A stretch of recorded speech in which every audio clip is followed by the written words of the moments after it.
3, 2, 1. That was probably the best timed one that we've done so far. But you do like a 2-step. You do like a. Mine's just like one. Mine's like a full swipe all the way through. I think we have to agree on the type of can opening that Let's we're going to agree on 2-step. Okay, so we've got a change of scenery here today. We are in the fabulous Bell Works, Homedale, New Jersey. That's right. Former home of us. Of our co-working space that we used to. I think it would be to say anything less than we used to run this space would be a disservice. Local celebrities, yeah. Yeah. And we didn't run it alone. We had help. We had help from Adam. We had help from Danny. Yep. We had help from the German guy at Booskerdu. Who is now at the Booskerdu in Red Bank near the train station. And he's lucky because he is near Bottles Bicycles, I think. That whole space is like very cool. Have you seen him there? I haven't. No, I haven't even been in the building before, but I know that let me know. I know that he left to go be a manager there. All fair to say. I will do my best. I think. Just say it. See what he responds with. Do I say it when I see him for the first time? Should I say that? I don't know. Because I think that's goodbye. I have something in my head. Yeah, I think it is goodbye. The ciao thing always mixes me up because ciao is like hello and goodbye. Just try it and see if it works. Should I just say ciao to a German guy? No, just say auf Wiedersehen. Okay, I'll try. So we used to work on the second floor, literally directly above this room, right? Yep. And then one day we did not work there. One day we decided to not work there anymore. And then a couple weeks after that, we stopped coming here. And Sean, if you're listening, we're sorry, buddy.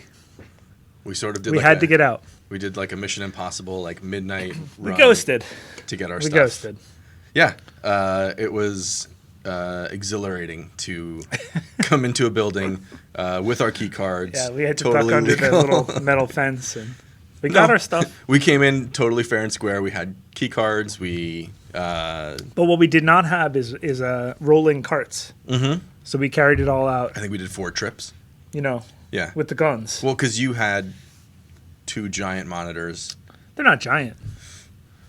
I need them to work. I need the monitors. They're not optional. So I needed to get them. And then I texted you the next morning and I said, this is the best day of my life. Yeah. I got my monitors back. It's like, what is it like? It's like when, if you took Adam's pizza dough roller, he needs it. That's the only way he can really. No, I'm pretty sure he could figure something out. Do you use a pizza dough roller in No. Oh, okay. Well, that sounds stupid.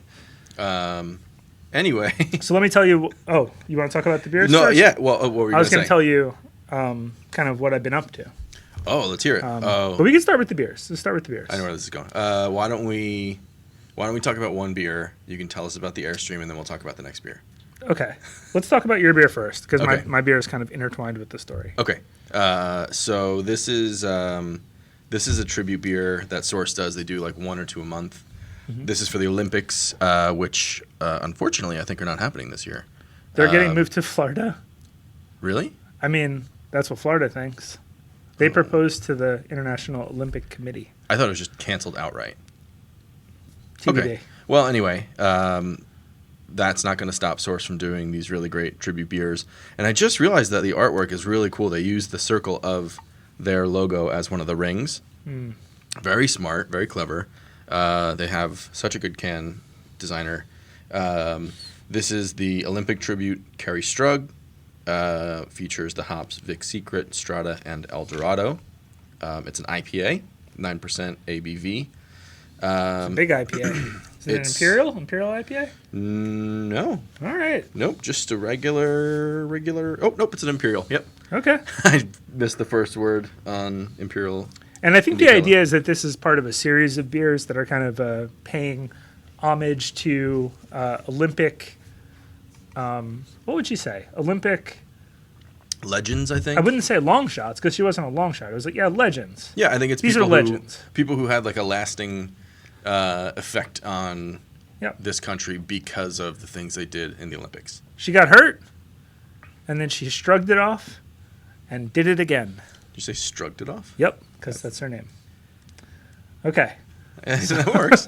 So what I've got here is I have a beer called Tröegs Blizzard of Hops. This was retrieved by me from the brewery in Hershey, Pennsylvania. Pretty cool. Yeah, they were not originally in Hershey, Pennsylvania, but now they are. This is a winter IPA. It's 6.4% alcohol. It's got a hazy gold color. And we got a Centennial, Chinook, Galaxy, and Eldorado hops. And I got to say, those are some of the best hops out there. That's just my opinion. This is a great set of hops. This is a great beer. Now, why was I out in Hershey, Pennsylvania? I'm glad you asked. Let's keep this segment short. Okay, I went on the first trip in the Airstream, which I didn't realize until halfway through the trip is actually just a beer getting Yeah. machine. You know, like this is, you bring it to a place, you get the beer, you bring the beer back. Okay? Or you drink some of the beer there, for sure. Yeah. We did that. You know, but like the idea, okay, there's this thing called Harvest Hosts, Okay.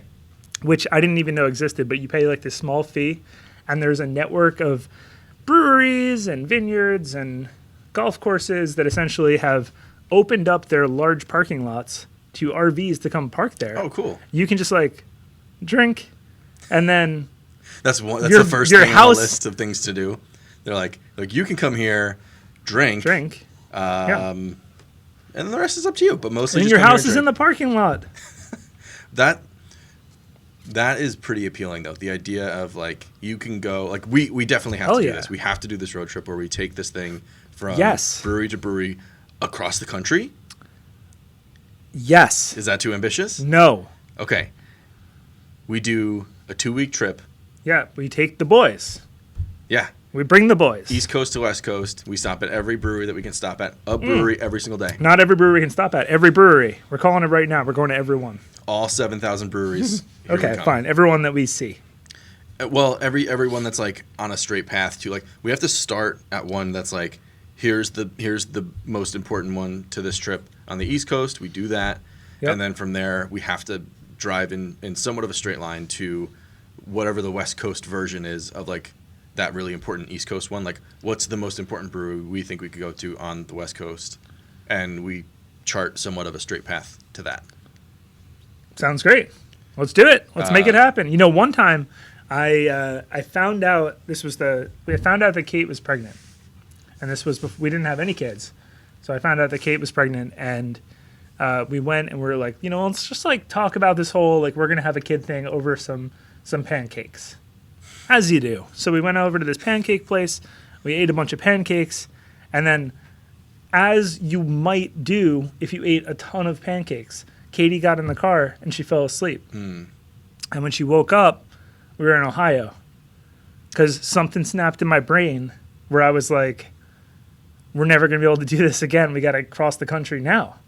And she was like, she was down. She woke up and she's like, wait, what are we doing? And I was like, we're just going left. That's what I kept saying. We're going left. How I long meant did she going sleep west. For like 4 hours or something. And that was quick enough to get Yeah. to. We had just crossed into Ohio on Wow. Route 80 straight west. So then we just kept going, blah, blah, blah, blah, blah, all the way across the country. We got to Seattle. We saw Seattle for one day. And then because wait, I oh my found out God. I found out that I had a work meeting to get to. So then I did a 48-hour, what we can call cannonball run back. And just as we got in, I didn't sleep for 48 hours, drove all the way back. Just as we got back to New Jersey, meeting canceled. Sounds about right. That's how it goes. So you started driving west with your wife sleeping in the passenger seat of I went a loco. sedan. Great question. I feel like that's important because you. I'm going to be wrong about this. Yeah, I think it was a Jetta. That doesn't sound like. Nope. It was a Jeep Grand Cherokee. All right, that sounds a little bit better. I might be wrong. I think either way, those don't sound like road trip cars. Well, we did it. So you I drove, did not have my phone. I did not have clothes. we went and like bought a burner phone and bought clothes. Called my mom, shout out my mom, and we're like, hey, we're in Ohio. And then we went all the way across. All right, so It was great. So I what you're recommend saying is you want to do this again, except you want to do this in an Airstream. a little bit more planned. A little bit more planned, but like You can have the bedroom. I don't need it. I mean, if it's warm enough, I'll sleep outside. But All right, you can sleep outside. I don't want to. I will if I have to, but I don't So want to. here's what happened. We got in the Airstream. It was Kate's birthday, so I took her to Shenandoah National Park. We went to Shenandoah National Park. It's in Shenandoah, Virginia. Great park. Everything was awesome. What was not awesome, well, the camping was great. We ran out of propane one night, and it got super cold. That was the only bad part. But another bad part was that we went to this restaurant where I ordered a $5 breakfast sandwich and didn't realize when I ordered it that it was actually 2 breakfast sandwiches. So that's $2.50 per breakfast sandwich, right? Yeah, And that's it great. came with coffee. And this coffee was Not so great. horrible. Okay. It was the worst coffee I ever had. So I drank it, tasted like mop water, and it triggered some kind of metamorphic change in my brain. And now everything tastes like mop water. Still? Well, if I really try to smell it, this is a mop water beer. And I'm not saying it. This is a great beer, but it's Shout out Tröegs. there's something wrong with my brain. And I look it up online. It's like, oh, you got a brain tumor. It's easy. Just like WebMD, like everything heads toward either brain tumor or like some type of STI. Those are the only. That's like an expert machine where the only paths end up to those two things. You know what I heard about WebMD or about what was it? That you can tell which viruses are optimized for SEO, or the SEO is optimized for like which viruses, depending on which ones show up first in your search results based on your symptoms. So like you're like, it tastes like mop water. Brain tumor must have really great SEO on Google. is the point. Like enough people have said like, I taste or smell mop water, and Google was like, we're gonna bump brain tumor up. We're gonna hit brain tumor up. Yeah. Eventually, Google, like just through their algorithm, probably ends up diagnosing things themselves, just based on what they end up popping up. They probably are right. You should probably go to the doctor. No, I'm thinking about doing like a Mad Hatter situation, where my brain's kind of slowly deteriorating, but then I use the craziness to kind of make the world a little bit brighter, and then I slowly fade out. And the whole time you're just like in a dark room by yourself, curled up in a ball. I think Yeah. I'm like, everyone thinks I'm so funny. I'm There's on like a an podcast, amazing- and actually I'm just dying in the corner. Yeah, thanks, Colin. Cool. So you should go to the doctor. So, okay. And then another thing that I did, and this is the last time that I'm going to talk about something I did on the trip because I know you're jealous and you want to go, is we went and got some of this beer, which I'm going to give you one of the beers while I'm here. I actually gave Ming one of the beers too. But while I was at the place where I got this beer, right around the corner, we went to a great pizza place. And guess what was on tap at the pizza place? Not going to let you guess. It was Port City Optimal Wit. Shout out to Port City. Anybody that doesn't know, Port City is one of the first out of New Jersey, out of state breweries that we got on board on Beer Broadcast. I think they were the second brewery. Yeah. Like that really came on and started doing releases. Yeah. They still run releases on the site to this day. They're great. They're easy. It's just like the site works really well for them, as far as we know, because they never say anything bad about it. They've used it for delivery since the day they got set up with it. They got some feature requests that we owe them.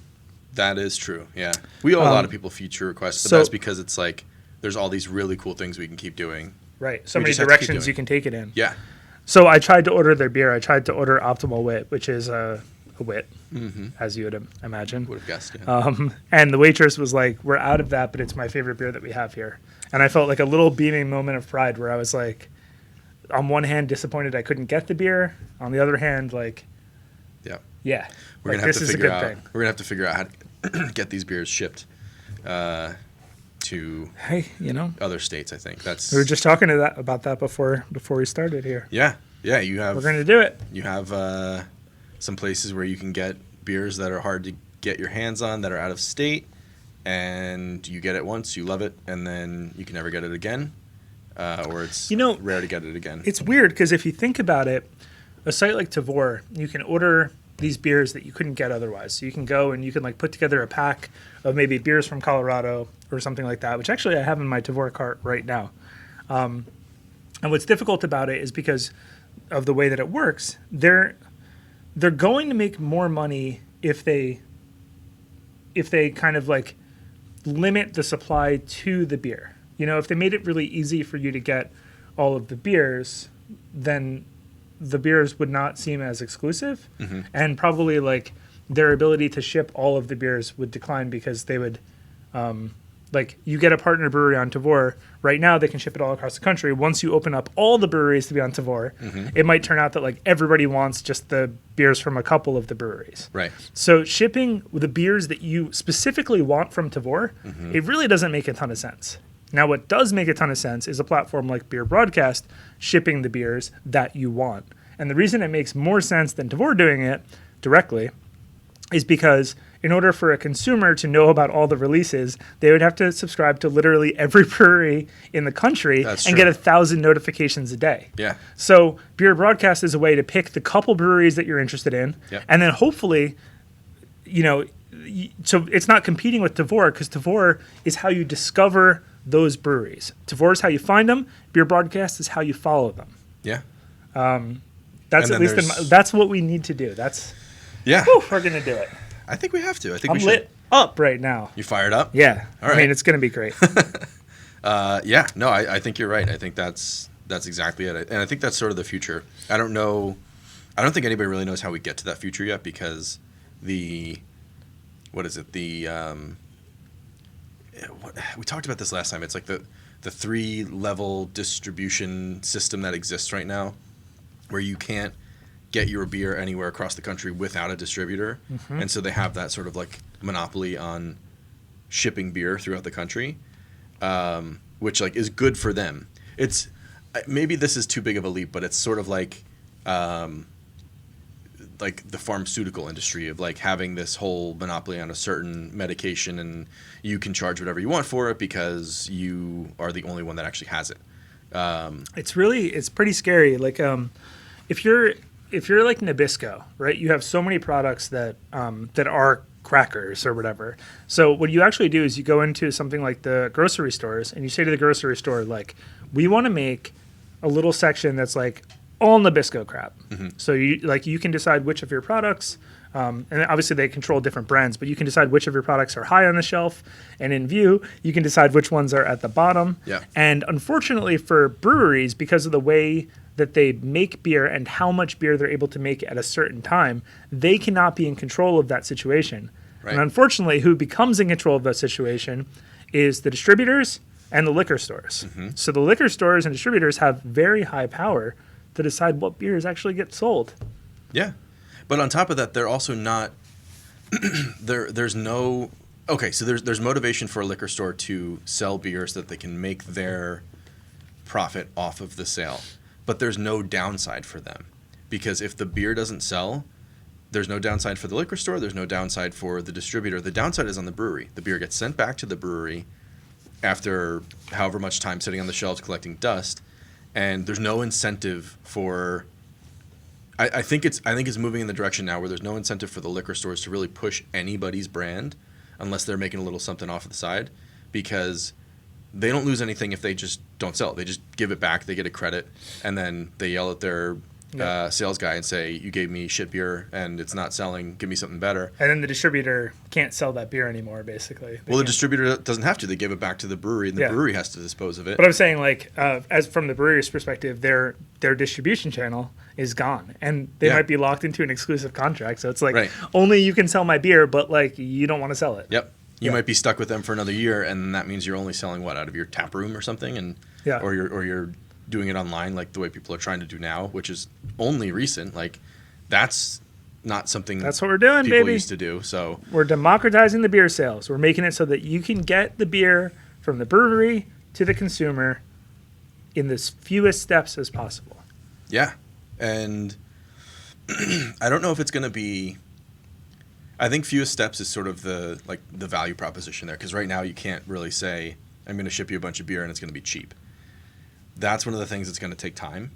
That's one of the things that I think a distributor can sort of resolve because they make money. The moment that they take your beer, they make money because they upsell it to the liquor store. So they're already making money by finding somebody to take it off their hands. The beer only goes up a certain amount. The distributor takes their cut. The retailer takes their cut. And the beer goes from like maybe, I don't know, $3 or $4 a can to like $5 or $6 a can, maybe something like that, depending on the beer.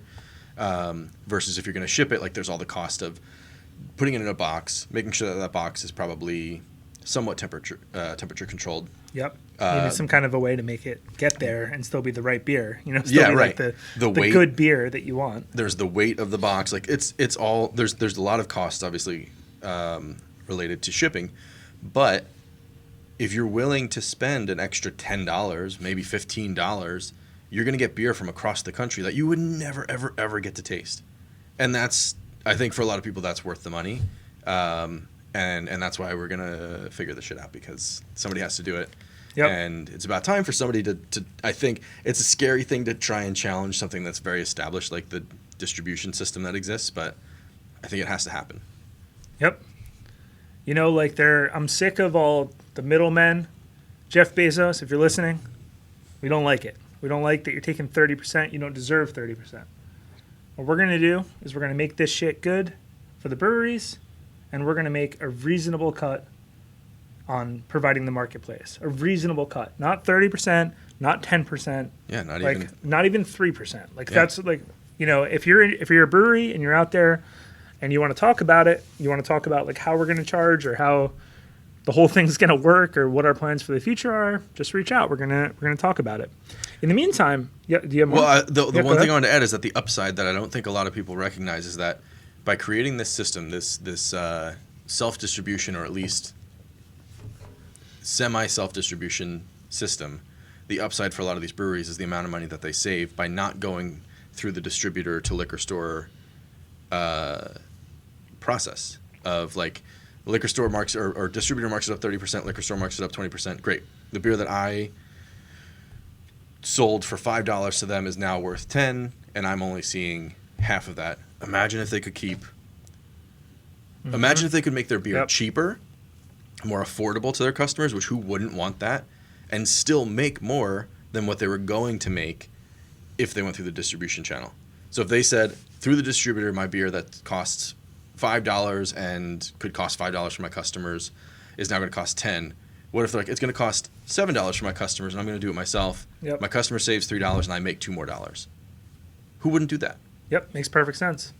And if you're a person out there and you have access to a brewery to buy the beer, and then like 5 miles up the road there's a liquor store that sells their beer, just go to the brewery, because like they're getting the full money that way. They're not having to pay overages. The only time I disagree with that is if the brewery is so popular that it sells out, Right. If you can't get the beer, empty those shelves. yeah, empty the shelves, because then it's going to pump up. It's going to pump up the brewery. Yeah, it keeps them selling, getting their stuff on shelves for sure. I think that's great. Go ahead. You want to talk about this? No. No, I think it's time. I want to hear it. Yeah, I think what's interesting here, and I think this beer is kind of like a funny example of the thing that I was hoping to talk about, which is this is an IPA.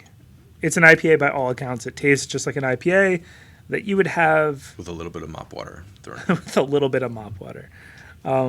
It tastes like, I mean, it's a great IPA. It's very, I mean, it at 6.4%, it is in the John Carpezzi sweet zone. I would say, you know, like this is kind of, You could drink this a is few of them. what I could drink. Yeah. I could just drink it every day and I'd be fine. Yep. But what I will say about it is that it is labeled as a winter IPA. And that got me thinking, Yeah. like, what does that mean? You know, it's still an ale, so it's not lagered.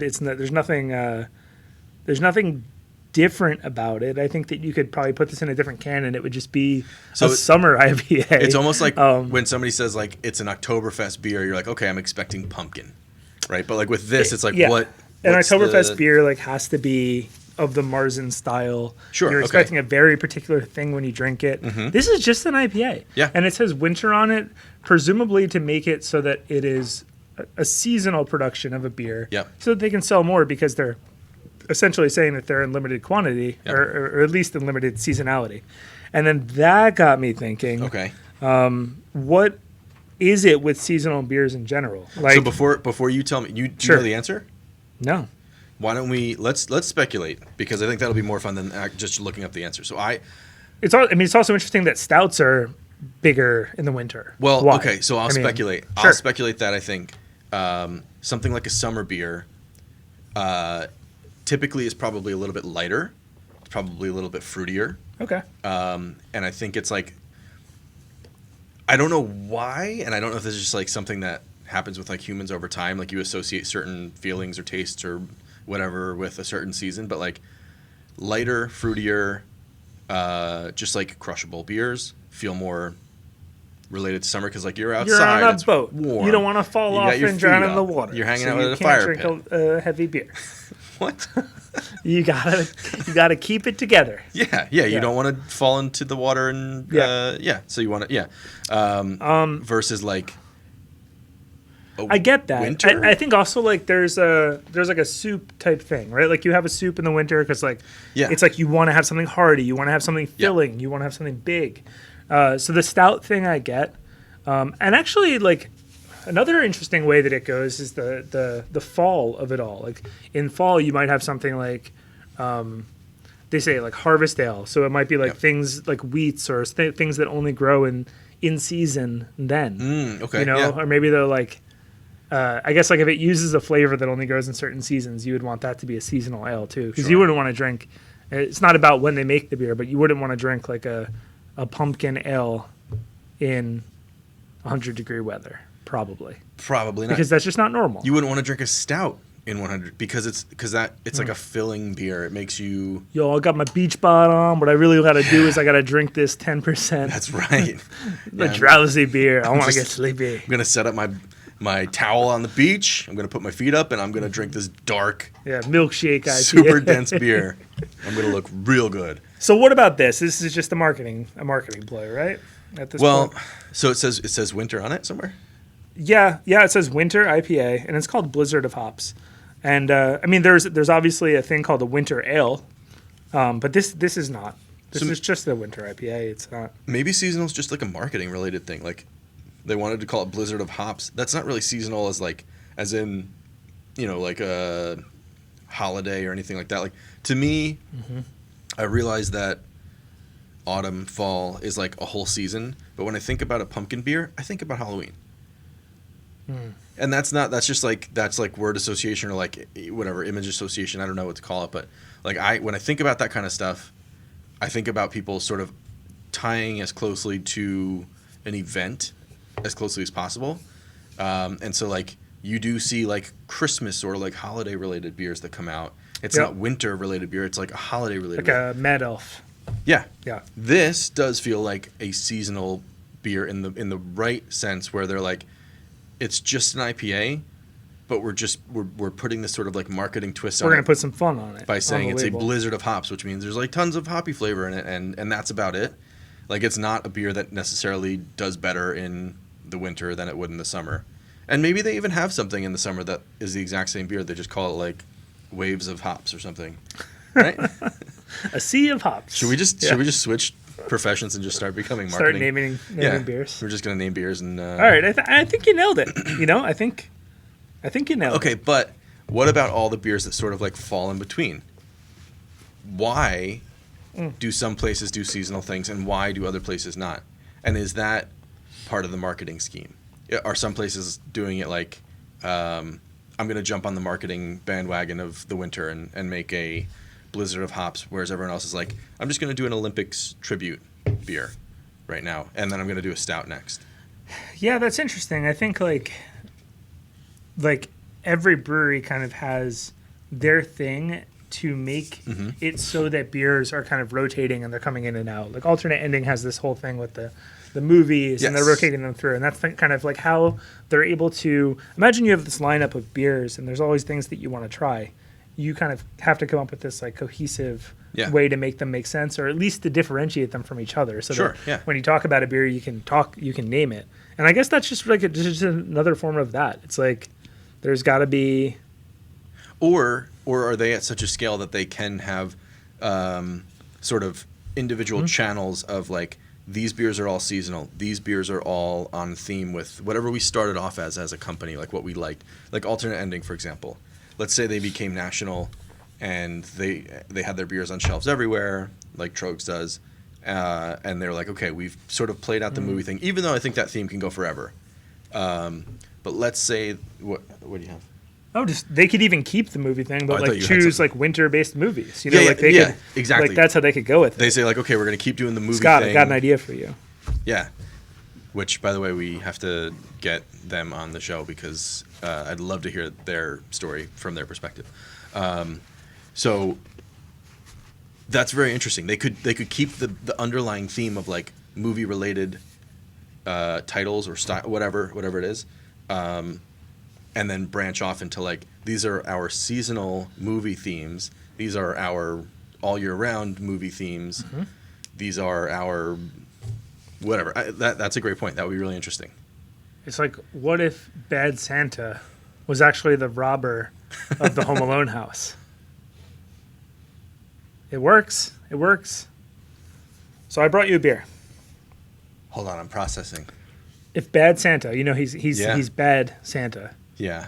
And he was actually Oh, you're saying one of the robbers. swap out the Wet Bandits with Bad Santa. Uh-huh. Okay. Yeah. I like it. All right. I love it. I'm waiting my royalty check. So I've got you a beer here. Okay. Am I supposed to describe it, or are you supposed to describe it? I think it's up to you. I'm pretty excited to give you this because. So then you describe it, because you. Yeah, I mean, think like you'll I be- went and got it, and Katie was about to drink them, and I was like, no, and I kind of dove in front of the beer. So this beer is 9.1% alcohol. So I'm sorry about that piece. It is an imperial chocolate milk stout from a brewery called Brothers Craft Brewing. Okay. It's called Great Debate. So I guess at its core, it's a milk stout, but the idea is that it's a chocolate milk stout. And Mom, if you're listening, I know you're going to get mad. I got one for you at home. Don't get upset. She's going to get one. I'm going to need a ride home. This is in tonight. Harrisonburg, Virginia. Okay. It cannot rode in wait the for this. Airstream for a bit, you know, so. Uh-oh. It's got a little bit of a push to it, so I think it's okay. I don't think it's going to explode. Oh, no, it's not going to explode. So what were you worried about then? You said it rode in the Airstream for a I was bit. saying, like, that's a good thing. Oh, so this thing, you're It's saying this been- thing's been more places than I have in the Airstream. Yeah, I mean, this is a seasoned traveled beer. This beer has been places. Okay. All right, what do you got for me? So I brought you another other half. Other half. Other half. Oh, yeah, let's do some ASMR. A little ASMR, a little beer ASMR. This is other half. Double. Do you have any ASMR podcasts? Not yet. So Okay. you guys would be the first. It might be time. Not only first ASMR, but only ASMR beer podcast. Beer podcast. Sounds like a pretty good idea. You guys are like Lewis and Clark right here. Pioneers, explorers, trailblazers. Finding new worlds. It's amazing. I love it. There's some pretty good crossover there. Okay, well, sounds like we're going to be scheduling our next episode sooner than we think for some ASMR. So this is other half. I'll explain it. I'll describe it. Yeah, This is what do you got? small. I don't know why it's called this. Small Mosaic Everything. This is a double Love dry hopped Mosaic. India Pale Ale, 6.5%. Johnny Sweet Spot. That's my sweet spot. That's going to be your new beer nickname, Johnny Sweet Spot. Yeah, this is from a batch that my brother grabbed for me in I think it was Pennington, New Jersey. Other half decided to start distributing to New Jersey finally, but only to like a bunch of obscure liquor stores. I think obscure.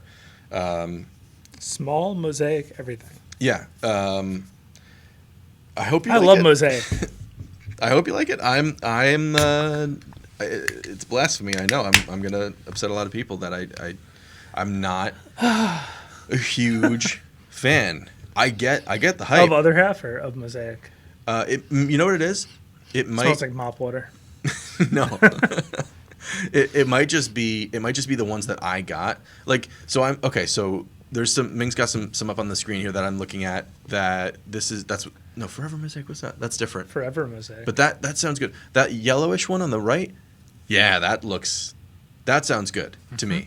Nelson Chroma. I think I just got too many hop forward IPAs, and they just aren't my thing. My nickname is Sessions, thanks to Jimmy, which I'm not upset about. That's probably true. I feel like Stout or Sessions is like a good nickname because that's where I'm at. Yeah, no, it's good. So I'm very excited to try this. Feels a little warm. It's not. Okay, good. That's. I knew you were going to say that shit. This, when we got back, sat. No, it's cold. It's cold. It's cold. It can't be warm. Are you sure?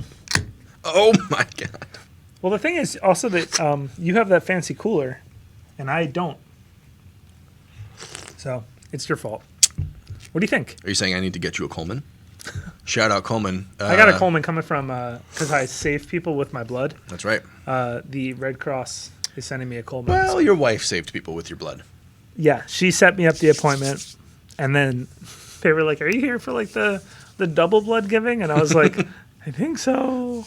They walked you past all like the regular. They You brought me over described to it as like they walked you past all the regular like blood giving tables, and they're like, "Here, this whole room is the blood giving machine, so you have to plug into this for the next 2 They hours." hooked me up to it like it was not just like letting the blood kind of pump out naturally; it was sucking the blood out. That's the only way to so get a gross. double. So gross. I gave some platelets too. That's why. So you're gonna get a Coleman. I'm a big fan of Coleman. Shout out Coleman, guys. I don't know if you do podcasts or what, but if you want to, I'll talk about you every single week. Mr. Coleman, if you're listening. I think his first name is Coleman. Actually, is this episode sponsored by Coleman? No, you can't say that. I mean, we can, but nobody's gonna actually care. Okay.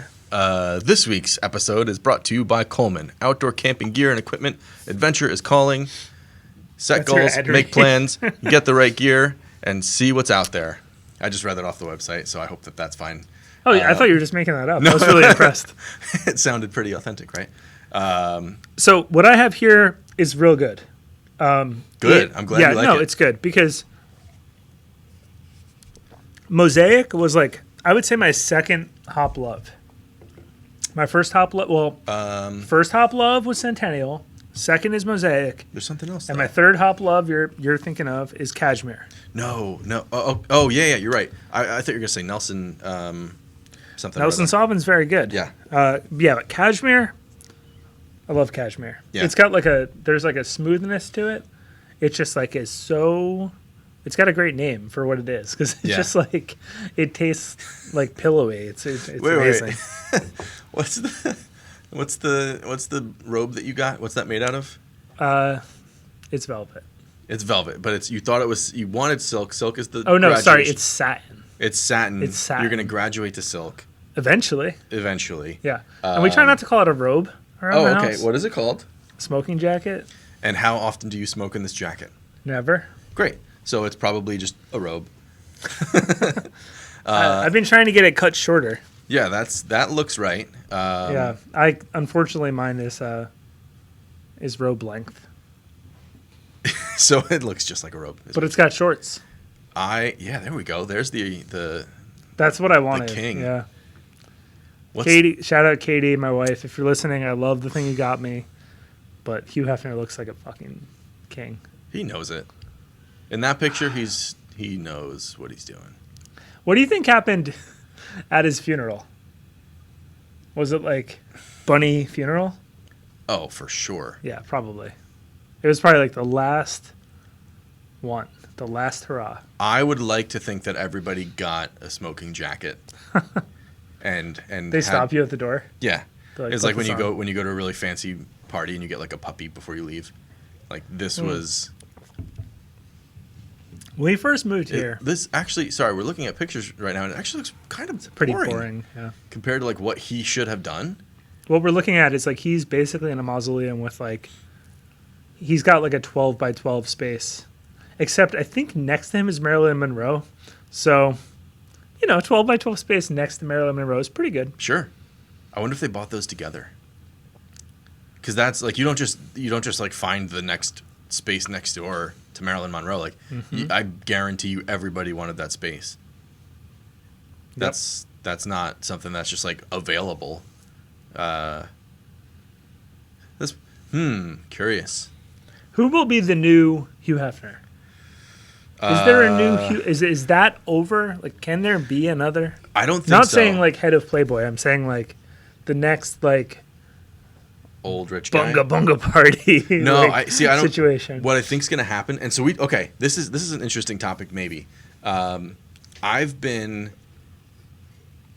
trying to like look into the future a little bit as far as like what the future of just like what. So everybody knows that like the world is on or what's the saying?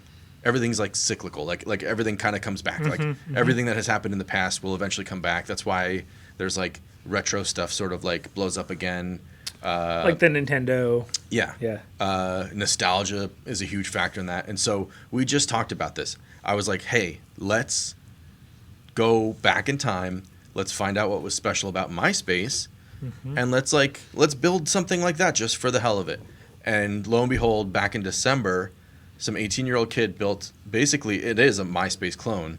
It's called Hey Space. Space Hey. Space Hey. Which That's nobody. a horrible name. Yeah, nobody agrees with that. Everybody thinks Hey Space is great. But Hey Space. Space would be good, right? Totally. Yeah. But Space Hey is literally a MySpace clone. And I just talked to you about this 2 days ago. Like fully accurate. I mean, it's insane. Yeah, I mean, it is. He got everything, but made completely right. He didn't have the code, so he made this. Made it from scratch. Yeah. He found a bunch of screenshots. He went back in like the archives and like. He even convinced all these people to use terrible headshots for their like. Yeah. He's like, you got to get the camera real close to you and make it all grainy. Yeah, and he was like, don't make it a perfect square. Make sure that it's like super stretched out. Like, take a full screenshot of your phone. Don't try and crop it. And that's exactly what MySpace is. Like, this is flawless, and it's responsive. So for anybody that doesn't know what responsive is, He nailed it? That this website, when you scale it down on your phone, But it still looks like good MySpace. too. Yeah. So I'm He did super everything. Super jealous of this kid. He's an 18-year-old kid. His name's Ann. I think so. Yeah. He's an Presumably 18-year-old short for kid Anthony. in Germany. And he's like, I just missed old MySpace, back when I was 2 years old, Yeah. and MySpace was super popular. I totally missed out on it, and I wish I could have it again. Which I don't buy that narrative, but I think I otherwise- would have made you not make it look like MySpace if we built it. So one of the things that I was like pitching was like, let's make it feel not modern, but that was the only sort of like point that I thought would be important, was like, let's not make it feel super polished in like 2021. Let's make it feel like 2010-ish. Let's make it feel like what the internet was before MySpace got bought and became bad. And that's We could just do that to our site now. No, because Let's go retro. That's different. This is like, but he nailed it. He totally nailed it. And I already have an account. I signed up for sure. Yeah, you did. I created another account and used a username that was used by a very popular MySpacer back in the day. Tom? No, that's not available. Okay, let me see if this strikes a nostalgia chord in your brain. The name was Forbidden. No. No, you don't remember Forbidden? No. MySpace Forbidden. I was too busy over on LiveJournal. Just like The MySpacer Forbidden also died at 35, so that I don't know if that's great, but that's pretty. no, that's not Britney Spears. Well, But she was like a massive that first one looks like MySpace celebrity, basically. liver And- failure. Yeah. So Aw. I made my my username, my URL is spacehey.com/forbidden. So I got that early. Nice. So if somebody wants to buy it from me, shout out to anybody. You're trying to get in early. Yeah. Yeah. I also have for Cash App. I have Cash App. My cash tag is Mozilla. So, well, I'm one of those like domain name squatters. I just, I get the things early and hope somebody wants to pay me money for it. It's never going to happen. You do have a history of proposing that we buy a certain domain. You're like, what about this domain? You're 'Cause like, I already it's just a bought good it. I name. bought it. Yeah. Yeah. Yeah. I've. So are you picking up the Forbidden Legacy? You're gonna do the whole like I'm gonna dye my hair blonde. pencil photo Yeah. thing. Oh yeah. Yeah. I'm I'm already getting started. I've got a whole new career ahead of me. Nice. I'm gonna die at 35. I'm 33 now, so I've only got 2 years to get MySpace famous and then have liver failure. So I'm working on it. Have you picked your can I be in your top 5 or whatever? I'm only gonna have a top 2, I think. And okay. We'll see. I don't know. So, Speaking of liver failure. wait. Who's the next Hugh Hefner? Oh yeah, us. Is a really exciting topic. I'm going to Airstream Hugh Hefner. You've got the smoking jacket. You've got the Airstream. What else? What else do you bring I to might the table? buy some bunnies. Real bunnies. It's kind of a That's shortcut. Interesting. Oh, he looks like him. Is that his son? Hugh Hefner's 25-year-old son. Wait, does he own it? Reveals okay, so plans. what we're reading here is that it's called The Next Hef, which is they're talking about his 25-year-old son who plans to remake Playboy for his generation, He looks just which like him. presumably Crazy. means what would Playboy for our generation mean? Wearing like a full parka and.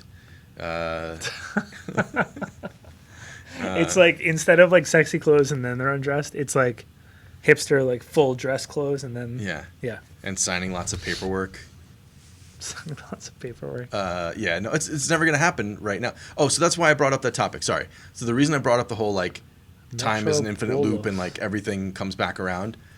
Right now, that's not gonna happen. But in like 20 years or 30 years, you know what? Mark my words on this podcast. It's not going to be that guy. I was right about the MySpace thing, right? That MySpace thing, that fake MySpace, has 60,000 users and it's only been around for 2 months. That kid's getting. That actually is a pretty startling Go number. to spacehey.com/an and look how many follow, because he's the new Tom. So everybody that joins, Oh, he did the whole Tom thing? yeah. So everybody Yeah, that for anyone joins- listening that doesn't know what Tom is, Tom was like the default user on MySpace, and when you signed up, you would auto follow Tom. This morning that number was 51,000. So 1,000 more people signed up for this site today, and it's like this probably won't go anywhere. Real MySpace will probably shut them down with the lawsuit, because this is a legitimate ripoff. But it's perfect. I mean, it's a perfect ripoff, which is what's so cool about it. But they've got 52,000 at least. It's also like the new home of the alt-right or whatever, probably. Just like every new platform. That's kind of what I thought would be the like when I was bringing it up to you. I was like, are we opening a can of worms? These are all like the same people that existed 15 to 20 years ago on real MySpace. They're the same like style of person. Totally. Yeah. They're like, I'm into heavy metal music, and here's my background with like the black background. Yeah. Auto plays the MIDI for People are like, you're gonna love my band. Enter You should probably Sandman. check us out. We're like an alt rock, sort of like metal. There are bands on here. One of the first people that asked to be my friend was a band. Like I saw an account that said we're the biggest band on Space Hay. That's I was probably like, cool, true. dude. This is a nostalgia time machine. It's insane, and I'm all for it. I hope it goes well. I hope this thing lasts and it comes back, because now is for sure the time. So the reason I brought this up again was I think Playboy's gonna sort of disappear for a little while. I don't know if it'll last, and then something else will come in the future in its place. Playboy might be MySpace in this situation, where it like got bought by something else and sort of fizzles out, and then a new cooler thing sort of takes over, but it's the same idea. But I am 100% promising you that right now is not the time for it, but in the very near future, like 20 to 30 years, it'll come back real hard.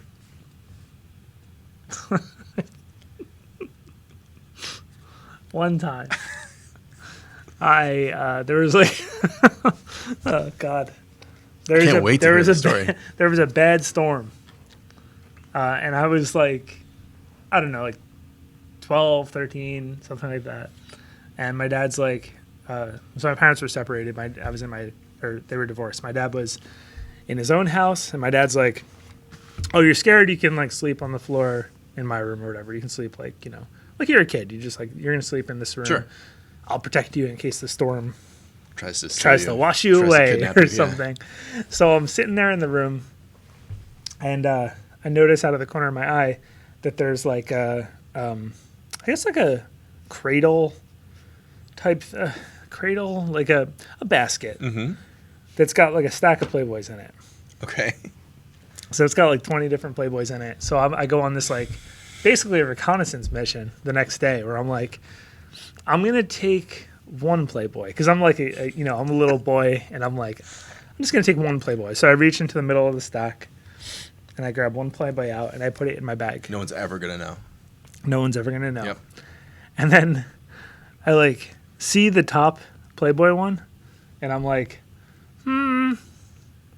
I can't leave that one here. I like maybe like flip through a couple pages and I'm like, Wait, you took the one right off the top. Well, I was like, I can't leave this one because this one looks really good.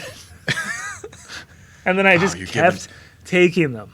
Boom, take them until there were, I'm guessing like 3 left or something. It's like, but I was these 12. all went in your backpack. Yeah, and I was 12, so I was like, there's no way that you have a he cinder can tell. block's worth of Playboys in your backpack. He has so much to do. He's not going to be like looking at the Playboys or whatever.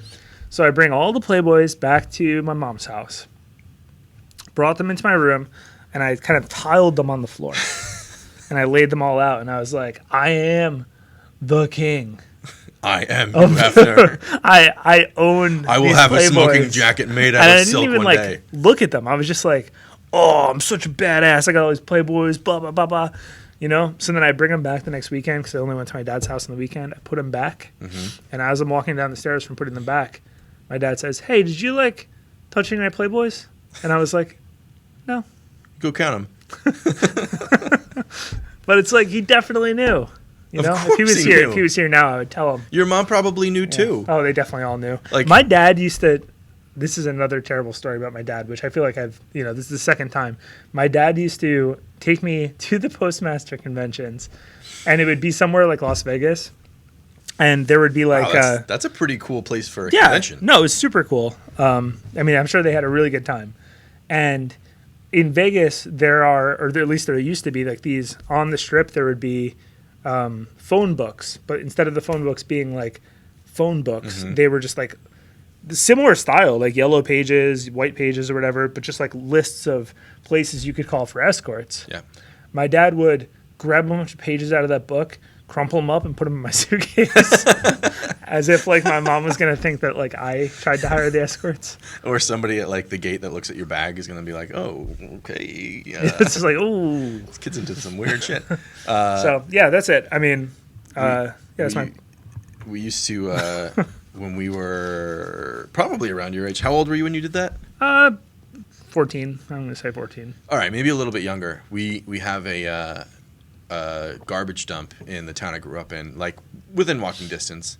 It was, and the best part was it was like, these were basically just like shipping containers that they had, and it was one was for like newspapers and magazines, one was for like plastic, and then the other was for whatever, garbage probably. And so we would always go into the newspaper magazine one, and we would just like tear the place apart. You would go like dumpster diving for Playboys because first of all you're in the dumpster, and it's not like a dirty dumpster where like it's full of garbage. You're in a place that's just full of like old newspapers, so it's clean.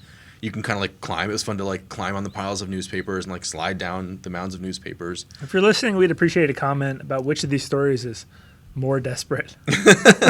Well, yeah, this gets there. So now keep in mind, these are like mounds and mounds of like newspapers and like occasional magazines. And so we would go and we would just like push over mounds until we would find something. Because consider that people are showing up periodically. This mound is growing over time.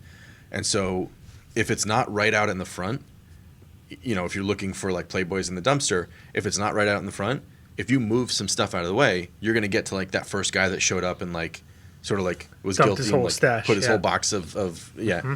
And so at certain times we would find boxes of Playboys, which now looking at what is up on the screen here, there are like extremely valuable issues that we probably found in that dumpster. Mm-hmm. And I feel like I remember that one. And we just like had no idea what we were looking at, except we knew that it was a Playboy. You know what my dad had? He had the Bill Gates episode edition of Playboy, and I was like, "There's a very good interview in here," you know, because I was into computers. Yeah, I was like, you read it for the doing a little articles. research. Everybody knows that. Yeah, and then there was there's Plugate. That's exactly what it was. I 100% remember that cover. That'd be funny. If Yeah, that was Ronald the cover. Reagan's Renegade Daughter. That's exactly. But that picture of Bill Gates, like, was that the cover? That would be so funny. They're like, yeah, we're going a little different on this one, guys. And then back then there was also Penthouse, which was obviously, and Hustler, which were obviously We found some for of bad those too. boys. Yep, we found some of those too, and Yeah. that was a big difference. Yeah, you're not allowed to look at those. Yeah. I We would used like to- get those, and I'd be like, I'm not going to open it. I don't want to see that part. My brother and I once, I think the warrant is still out for our arrest. We once each stole a page out of a Playboy magazine at a hotel gift shop once. You just pulled it.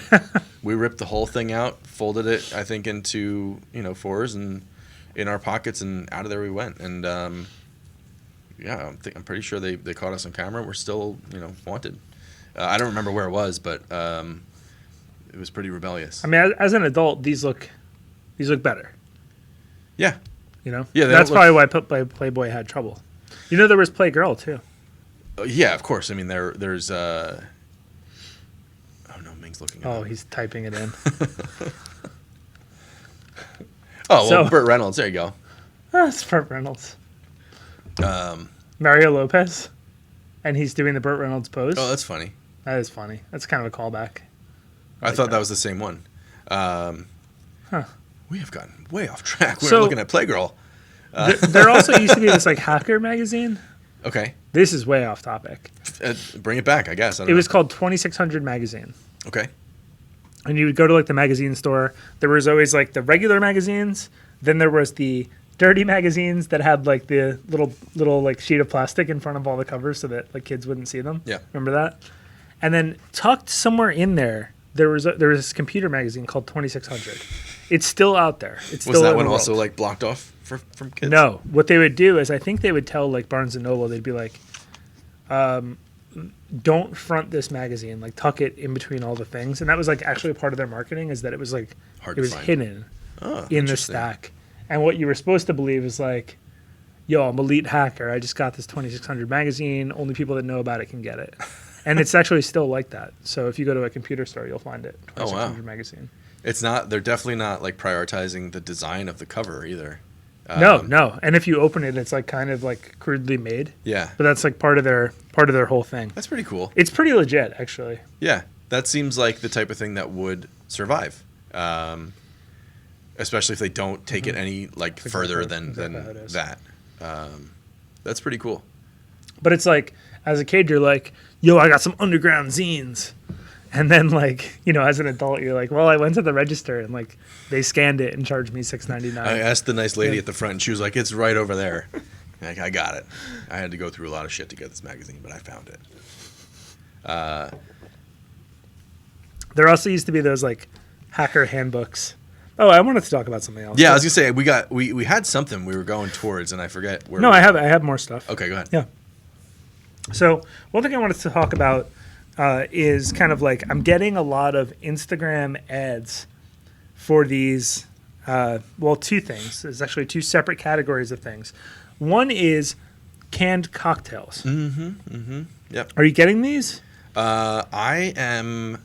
So it's funny. They're sort of finding their way into like my daily life through other channels. Like I'm on YouTube a lot. I watch YouTube videos all day long, and they're finding their way into that.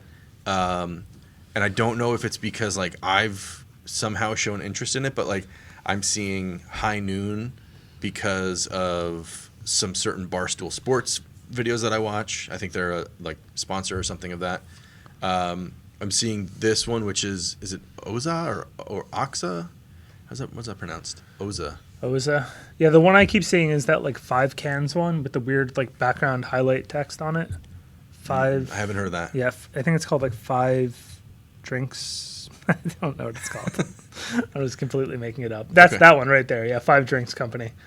Oh, yeah. I mean, it's a cool label. It is, It's yeah. really nicely done. Yep. But seen that what before. I think is interesting about this is that there are breweries and actually distilleries. We have Colt's Neck Stillhouse, Mm-hmm. otherwise known as Muckley/Muckleye. Yeah. That's going to be an argument that we have until the day we die. But that Muckley is right, by the way. this place you can actually buy their drinks on Source. So they did a port cask. I think it was a bourbon, port cask Aged. bourbon, port cask aged bourbon, Yeah. and then they did a series of canned cocktails, which essentially were the Muckley vodka mixed with something. So the first time it was cherry and lime, then it was strawberry and rhubarb. So they sell them on the site, which is pretty interesting. But since then, I've noticed that a lot of breweries, or actually in a lot of cases, these independent companies are making these craft cocktails. And they're everywhere. Yep. So do we get some? What do we do? I think, first of all, I think we should get them on Beer Broadcast. Because a lot of these are not, I think, as big as people think they are. Like you see like White Claw, and White Claw blew up. I don't know who owns White Claw. I don't know where it originated from. But I would guess that it is not Anheuser-Busch. It's not Corona. It's not Smirnoff, because they all have their own line. So it's not any of these giants that are doing this. Boston Beer Company, is that Samuel Adams? Certainly sounds like it. That might be Sam Adams. Now we have to Google Boston Beer Company. Uh, They own Mike's. oh, okay. So Mike's Hard Lemonade. Mike's Hard Lemonade. So they're like the umbrella company, and they just created this other thing that, and it makes sense. I don't know where these originated from, if they were because of like the whole keto lifestyle thing, or if they originated because it was just like, how do I get somebody a vodka soda without them needing to buy vodka and soda? And then I feel like you when I throw was in flavor college, there was the only time I've ever seen this before is you could buy like a pre-mixed black and tan, or you could buy like a Jack and Coke that was like sitting in a cup. Actually, there are rumors right now that Monster is going to release a hard energy drink, so that'd be kind of like a Four Loko type situation. Like, we need more of that. I don't know. I don't think we do. Their minds, no. So another thing that I've noticed though is the low alcohol, no alcohol beers. That's also coming up for me a bunch. So something like this Athletic Brewing Company, I think, is kind of the one that comes up for me. But I've actually taken a photo here of just like a million different kinds of no alcohol beer. Yep. And similarly, I question, like, are these made by breweries, or are these marketing employees, or like, what's the deal? Do you think any of these have a future? That's kind of where I was headed with the discussion. I think there are a ton of them. I think there's a ton of like the White Claws and other things. I think there's a ton of the non-alcoholics out there, and I think this is what I think is going to happen. I think it's like an arms race. I think they are all trying to get to the front of the pack as quickly as possible, and they're all trying to differentiate themselves with, I make the tastiest, lowest calorie version of a vodka something. It has the highest alcohol content, the lowest carbs and calories. It's the best tasting. Like, there's so many different things that people care about. I think White Claw, I think Truly, and are they here to stay? Yeah, so I think Truly, White Claw, and I think Bud Light, or Bud, what are they called? Bud Light Seltzer? Is Bud that what Light it's called? Seltzer, yeah, I think that's right. I think Bud Light Seltzer's here to stay, for sure. They're doing a good job. I think Truly is definitely at the top of the pack for me. And then I think White Claw for sure is the OG. They're going to stick around forever. I think everybody else is going to disappear. I think there's going to be, there's going to be the competitors. I don't think that space is going to disappear right away, but I do think that they're not going to stick around for very long. And if they do, they're definitely not going to do as well as the others. And then the non-alcoholics, I think Athletic's creating a pretty good name for themselves. They're doing a really good job marketing. They're everywhere. Yeah, they kind of nailed the idea that like you might not want to drink not because like you are trying not to drink or you're like have a problem with alcohol, but like that you just want to taste beer, but also maybe stay skinny. Like that's kind of their. So, but here's the problem. I don't know that they're going to appeal to the people who are like, I want to drink, but I don't want the calories. I think what they're doing is they're giving you the beer taste, and they're getting as close to real beer as possible. But then what they're doing is they're giving you those empty calories that people are trying to avoid. So they're, in a way, they're sort of the worst of all worlds. They're not giving you the buzz that people probably want from alcohol. They're not giving you the low calorie thing that you're getting from these seltzers. And then they're not giving you the flavor that you're going to get from regular beer or regular seltzer. So I think it's a great thing, and I think they definitely have a niche market that they can keep serving forever. But I don't think there's a ton of room for a lot of these types of businesses to exist. I'm not super convinced because, like, I think I pretty much agree. Is like St. Pauli Girl has been on brewery shelves forever. How about Heineken? And like, what's 0, the market 0? for it? Heineken 0.0's been around, and like they're not. That's the thing. Like there's all these big name breweries that have their zero alcohol beers that are out there, and they're just sort of doing it like it's just part of their model. They weren't trying to make a big deal out of it. I think what's happening is people are like, hey, I can make a big deal out of that we're non-alcoholic. But as soon as that stops being a thing people care about, they don't have something to fall back on. Like Heineken has Heineken to fall back on. Yep. Athletic, I don't know what they do once the trend is over. Right. They're probably just that's it. Yeah. So I want to shout out, I'm going to move on. Mm-hmm. I want to shout out a couple releases that have happened in the past week. Let's do it. Got to drop one in every once in a while. Got to give the people what they want. Did we talk about Tricolore and Mango Tango? Not yet. Okay, so let's talk about those first. Those are actually a week and a half ago. We've done a podcast since they happened. That's right. But we didn't discuss them last week. So let's just talk about those real quick. Mm-hmm. First, you got Tricolore, which is a Pilsner. Come on, you're Italian. You know how to say that word. I think I said it. I think I said it well because a lot of other people are going to say uno, due. Wait, how do you count to three in well, it's different. Italian. It's uno, due, tre, yeah, quattro, cinque, sei. Yes, it's tre. It's not tree. Yes, however, the beer is called Tricolore. Which How do you is know? TR because the way it's spelled. Oh. So it's Tricolore. Never mind. Oh, I see it now. Okay. Which is that's what you would do to Yes. to Trey if you were able to talk about three of something in one word. Essentially, if you were to make a compound word. In this case, it's talking about Tricolore, which refers to the Italian flag, three colors. Although, I mean, I didn't verify that with anyone, but I'm assuming that's what it is because anytime that you talk about... It's like the flag. Well, actually, funny you should say that because in Italian, they call the flag Tricolore. So yeah, that makes sense then. So like they're basically saying like the tricolor, which is basically saying the red, green, and white flag. Yep. Whew, long way to say that. And I'm not ignoring you. I'm looking something very specific up right now. Are you talking about the font? Because the font, they got some crap in the comments about the font. The font is very much the Ferrari font. Yeah. But then someone kind of pointed out that the font is like an open font that anyone can use that is not connected to Ferrari necessarily. A lot of times brands take a font and then they modify it slightly to be their brand. Kind of the most famous version of that is the Papyrus font and Avatar the movie, where they modified basically nothing.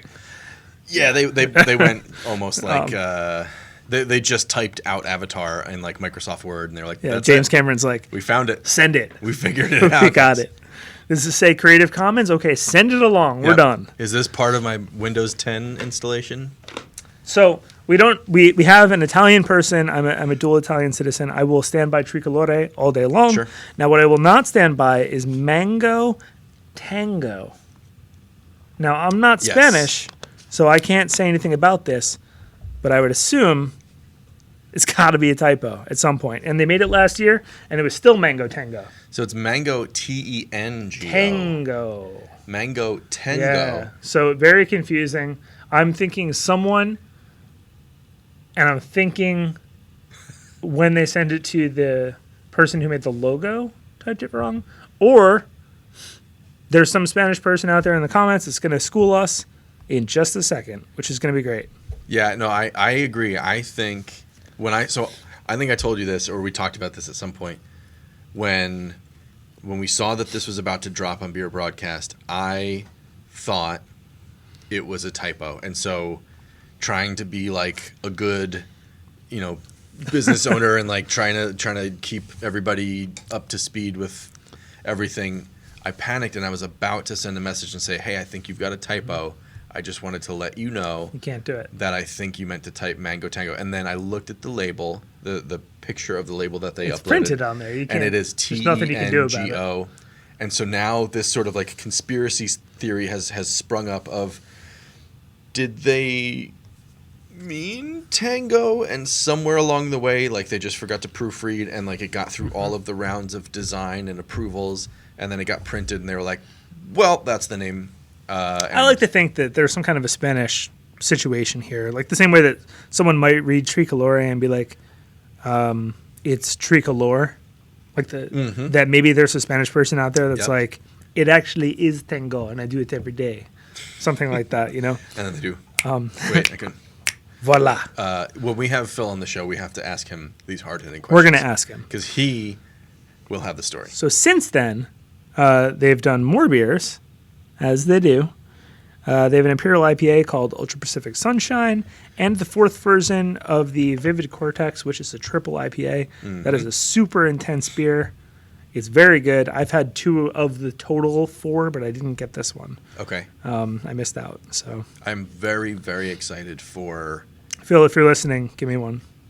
I don't know. That's so demanding. I don't know what to say. Now. So I also have to shout out a little bit of beer from Alternate Ending while we're at it. So Alternate Ending released their Jack's Revenge, which is their oatmeal stout. They've released a couple times on the platform, but then also 2 new beers, one of which I've heard of before, one of which I haven't. The first is the one that I have heard of before, which is a Royal Rug German Pilsner, 4.8%. Of course, it's a Pilsner. Yep. Pilsner is a great style of beer. Not normally something you'd associate with winter, but, what are you going to do? And then there's Double Secret Probation, a double IPA, 8.9%. Great name. So I'm just realizing now, seeing up on the screen here, they have one called Royal Rug and one called Walking Carpets. So there's... Walking Carpet's the best beer ever made. It's interesting that's... They've got a rug and a carpet theme going on. I wonder if there's any crossover there. I'm here to certify Walking Carpets, which is... I'm here to certify it as a banger. Yeah? It's a great beer. I think I talked about it on a previous episode. It's awesome. Okay. Okay, so what do we got? Are we doing one more? Yeah, I think we'll do one more. We got one more. I think... I also don't know... Did we lose the screen, Ming? Oh, it's just on like a timer. I need to see myself. I've got to see my angles. Yeah, you got a good angle this time. Yeah, so we're going to... You're right. We should have done a end of the table situation. I feel like you're doing a lot of back and forth, but... it's fine. It is fine. So... Relax about it. I'm pretty excited. This is a first on the podcast. We're going to do it, and a local beer. And so, we're both doing one from them. Yeah, we've decided to both do it at the same time. Now let's I think we should shout out where we got these from, because the first time we get to have these on the show is thanks to Corbo and Sons in Bell Works, right across from the studio here. Shout out Adam. I'm pretty sure they have a direct relationship. That Twin Lights has like a direct relationship with Corbo and Sons. It seems like they must. From what I've heard, from what I've kind of gathered sitting in that place, that it seems like they pretty much work with breweries directly. So, which is awesome. Feel good if you're going to this place that you're doing something right. I think one of my favorite things about Corbo and Sons, aside from like that we've loved that place. Well, okay, there's so many good things about Corbo and Sons. My favorite thing is literally the best pizza you'll ever have. For sure. That's the first best thing. But my favorite thing is that like I've never learned something about them that I didn't like. Like we went there for the first time. We were like, wow, this is some of the best pizza we've ever had. And then we met Adam, and Adam was like, tell me what you guys want. I'm experimenting with some pizzas. He's like, you think you like that? Yeah. Try this. And then he introduced us. I think I think the first pizza we got was a buffalo chicken, and we were buying. That's my favorite pizza, and Yeah. he apparently his favorite to make. Yeah. So like, you know, Yeah, and so we like the more we talked to him, the more we just found out how awesome he is, and he even taught me how to make some pizza dough better, which he was 100% right about. So their pizza is like some of the best pizza in New Jersey. just say the best. It's the best pizza in New Jersey that I can find. I mean I don't want to. He's only saying some of because like, who knows what he could find tomorrow. It's the best I've had. I eat a lot of pizza. The only that is anywhere near it for me, well, depends if you're talking thin crust or thick crust. But that type of pizza, the only that's near it for me is Nunzio's, which is also very good. Mm-hmm. I don't know if anyone's been there. Exit 120 on the Parkway, right off the exit. No. It's awesome. The next best pizza was, so I didn't actually make it myself. I just like participated in like a pizza making class. But the guy who actually made my pizza, it was in Italy. The next best pizza. That's not. What? I'm not allowed to make good pizza, John. No, just like you're not allowed to compare. You can't compare across styles. I can't come here and be like, oh, that pizza, this pizza, that Chicago pizza, that Detroit pizza, that Italy pizza, that New Jersey. You can't do it. No, it's because it's similar. It's okay. So the toppings weren't similar, but the way that it's made was similar. I'd have to have Adam on. Well, he's coming on soon. For sure, he's coming on soon. But so, what I'm saying is like if you're, I know some people are like loyal to like deep dish, thin crust, something in between, Napoleon on a whatever style. I got it. It's fine. I said it right. Different styles. To me, I'm good with all styles. The one that they make is as good as the one that I had in Italy that was made by like real Italian pizza makers. And he's doing the starter. He's making the dough. He told us a story about how he using babysat the his super starter ovens when he was flying on a plane. Like that is devotion. Yeah. That is somebody So who what else? gives a shit. So what else do you like? You got the pizza, you got the Adam, You got the pizza, you got the Adam, you got the conversation. It's like being in a barbershop. Like you have real conversations there if you want to, and it's the coolest thing. And then they give a shit about the beer that they are serving. They're the only place here that I think serves beer. I don't know. I don't know where else to get beer. Yeah, I think that's right. And they give a shit. They're all local beers. I think it's Carton. We've seen Kane on tap. They've got Twin Lights. That whole place kind of sells beer, right?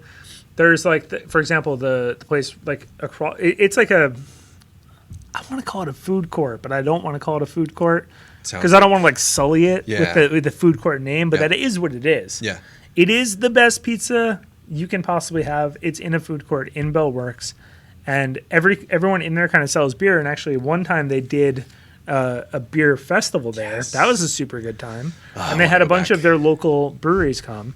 And it actually felt like those places were, for the most part, connected to this place. Like they all kind of knew about it. Yep. What a great. I have my reservations about our time in this building, but I have no reservations about this building or that food court. Yeah, I agree. And honestly, like being back here now in this space, I'm like, should we come back? Like I kind of want to come back and like work out of this really building close to again. Our house. It's really nice. But we have to get an office. If we come back, we'd have to get our own office the same way that we have in Asbury right now. Like that's the only upside. Well, I mean, Asbury. If we could match the space that we have now, which is not very big. I mean, it's a quarter of this space. If we could match that here, I'll move back. Yeah, I mean, this is one of those, since we've been gone. Since we've been gone. It's you know what better. sucked. We were in. So okay, the building. I don't know. Should we go into this right now, just for a second? Yeah, we've got the building is in like a various states of being turned into what it is going to be. Yeah. So we're moving from like a 1980s. This building, I think, it's more square footage total than the Empire State Building. So to redo the entire crazy. building is a ton of work. Yeah. I mean, just like every bathroom, there's probably 100 bathrooms in the building, needs to be completely redone. Every hallway, every electric outlet, every piece of drywall probably needs to be torn out. So because of that, it's not a like I'm going to renovate my house, it's going to take a year. It's like a 10-year effort to do all of that, to redo all of the spaces. Actually, even in this room that we're in, which is beautiful, hasn't been redone yet. You know, like the kind of moldings on the bottom of the floor are still kind of the 1980s moldings, which is nothing to say bad about this space, but to say that the building is in kind of a constant metamorphosis. And the part of the building that they had us in was the 1980s style of this building. Hardcore. Now, you move me into, I mean, like, we're talking like full, like hold on. asbestos ceiling tiles Hold on. and like. Close your eyes, picture it. You're right. Yeah. Yeah. Just imagine exactly like the it. cubicles from Office Space. They took those. They were old cubicles that were used by like Lucent, super old company. They dropped those into a different room and they put us in there, and like we were paying a decent amount of money. So, and there was this promise of like this new space they were going to move into, and Which then is kind now of the new space it is didn't here come. now. But it is here now. Yeah. They're all in there. They're having the best time.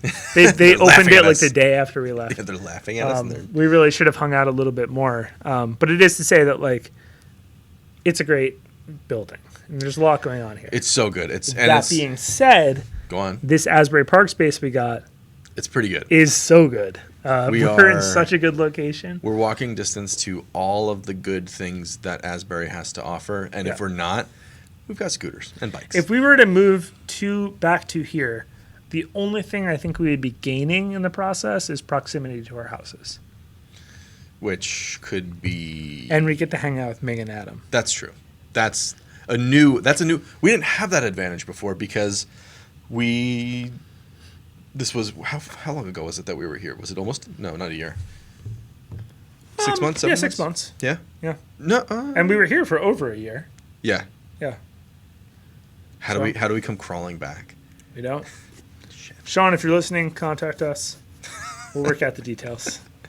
So did we talk about the beers that we're drinking? Yeah, let's talk about them. Let's do that. By the way, Ming, I don't want to put you on the spot, but did you want to talk about what you're drinking? Because I want to bring you into it because you got some that'd good be beers great. over there too. Yeah, this is from Other Half, correct? What's this one called? That one is Smoke Rings, I think, for vape yes. rings. It's a Imperial Oat Cream IPA. Vapor Rings. Vapor Rings. And and Rings is spelled with a Z. Yes, which is super cool, I guess. Yeah, it's a DDH double dry hop. Yeah. And this is amazing. You know it's serious when they spell it with a Z. Yeah, you know that yeah. that's a pretty cool way Kind to of do adds it. to the cachet of the beer. Yeah. You know? And the label looks like somebody lit up a stogie and Yeah. just started going on with. I can't blow a smoke ring, but they're No, that's- When people do that and they like shoot the little ring arrow. through it's the arrow. It's from The Mask, right? There's like Yeah. When people do that, I'm always like, should I be impressed? I mean, like it's pretty cool. Took a lot of time to learn. I can do a smoke ring. You can't do a smoke I could ring. definitely do a smoke ring. It's all in the jaw. It's like a. I believe that it is, but I don't think you can do it. I could totally do it. Colin's super into. I'm gonna embarrass you a little I'm bit. not I embarrassed. think. Go. He likes Black and Mild. That's our sponsor for the week, right? What's up, Black and Milds? What are they paying you, like $3? Because that's Just what they, just one pack of Black and yeah, Milds. But it's like they took half of the pack. I only get like 2. They get 2. It's not a great deal. He always asks. He goes like, "I want the Black and Mild vanillas," and they're clearly behind the counter. And the guy every time is like, "No, we don't have those." It's next to right there. It's next to the Spanish Fly at the bodega. They don't even know they have them. Yeah, this was love at first sip, my friends. So You thank like you it? very much. Yeah, it was really good. Yeah, Good. first sip was Awesome. like, whoa, this is good. I So, may have another one, and if I do, I'll bring it for you next time. I appreciate I'll have that. to look. Yeah. Cool. So you go first. We Let's started talk giving about- you one beer, and then you started trading beers back. We have to go up to 2 beers, escalate the situation, because the original intention wasn't a trade. It was to give you the beer. What is this risk? We gotta like escalate like our Escalation of build up. horses. The Ukraine, she is weak. Like just escalating. We somehow leave with 2, even though we brought 1. Like, it's a good trade, but yeah, I'm happy you like it. So these beers, Go created in Monmouth County. Twin Lights is, where is it? I think it's in Atlantic Highlands. It's I think that's right.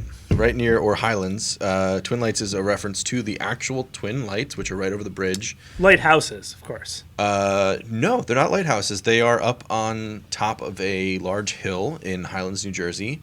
It's an old fort, I believe, or battery. I always thought they were lighthouses. Amazing. It's very cool. I mean, they might be, but they wouldn't serve the same purpose as a lighthouse since they are up on land already. They might be like a beacon of sorts, but I don't think that they are actually to tell you when you're getting close to land, because that would defeat the purpose. They're up on a hill. Lighthouse used to exist on the site. Yeah, I think it's a way for you to like learn where you are in reference to land, not learn where you are in reference to running into land. Interesting. It's not like a ward. Right. It's not like a, hey, this is where you're at. Yeah, I mean, it's probably serving a similar purpose as a lighthouse.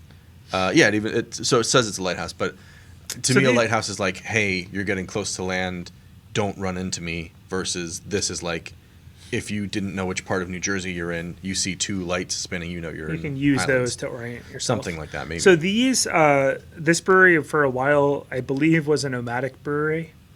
And just recently has like created a space for themselves that they can permanently brew out of. That's awesome. So what I have here is I have a lager. It's a 4.8% lager. I'm typically not into lagers, but